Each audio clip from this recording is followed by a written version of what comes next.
Hello, my name is Anthony Martinez, and today you will be watching the debate on whether or not criminals should be allowed to teach in public schools. As the opposition, we have Gregory Adams, and for the affirmative, we have Anthony Martinez, which is me. Alright, thank you, I hope you enjoy.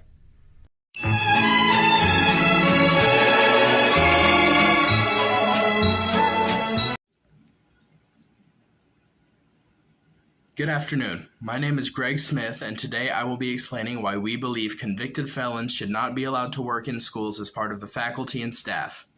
I will be discussing the important dangers of previous convictions, followed by the influences they could have over the students and staff, and finally, the connections they can factor into the lives of the students. To begin with, we definitely do not want felons convicted of pedophilia, murder, abuse, or any other charges like that anywhere near our kids. Not only are they a danger to children, but they are dangerous to society as a whole. People as such should not be allowed in public school buildings. Additionally, the influence the former inmates could have on students needs to be accounted for. Children are empty canvases and easily convinced of new ideas. It should be worried that they would be told that school is not important, and worse, that a life of crime could be a valid one. This would have a huge impact on society, causing even more destruction of our youth in the future. It would only take one spark of light to create a potential gas fire, burning the morals of the America we sought to create. Lastly, I will go into detail about what connections the former inmates could potentially have and introduce the children to. Those arrested for drug charges may only continue to deal and sell illegal substances, but now they have a new and far more vulnerable demographic to sell to.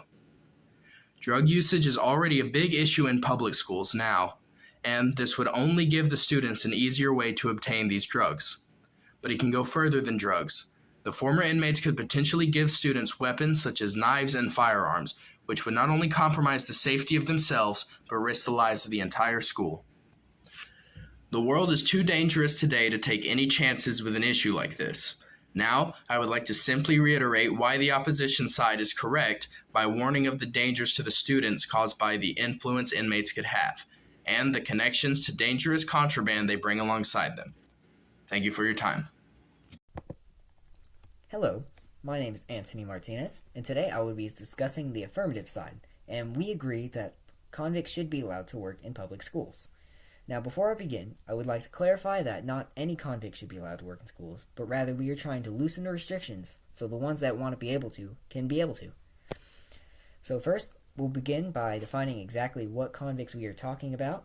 Then we'll go into how prison changes the people for the better and makes them want to do more with their lives. And then finally, we'll talk about the positive impact they could have on the students.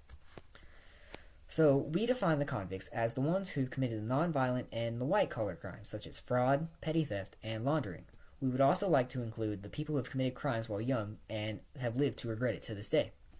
Roughly 38% of the felonies are committed by juveniles, and one drunk driving charge will follow them all the way until their late 50s, and then during that time they won't be able to work in public positions, public schooling, or banks.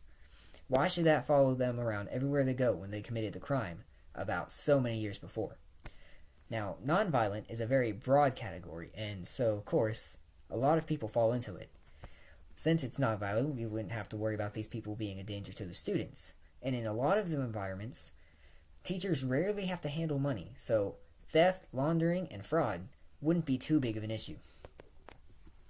Now, for prisoners, prisons often offer rehabilitation services, and more than 65% of prisoners are successfully rehabilitated.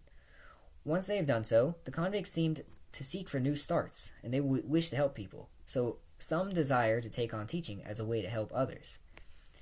Now, in some states, there are already laws in place that allow felons to become teachers if they can prove that they have changed and enough time has passed between their conviction. And finally, on the positive effects. So the new teachers would be able to warn students about the dangers and the consequences of the crimes. And as first-hand, I'm going to say offenders, they would know what exactly the laws in place would do and how they would be sentenced in a fair and just environment. Now, law teachers especially, they would know firsthand about all the trials and laws they violated, so they offer new knowledge, not traditionally seen by teachers who haven't committed these crimes. So, just to reiterate, I talked about how convicts in particular, we were talking about the nonviolent and young felons. Then I talked about how prison changes the people and how 65% of the prisoners are successfully rehabilitated. And finally, I talked about the new ideas they bring to the table. Alright, thank you for your time.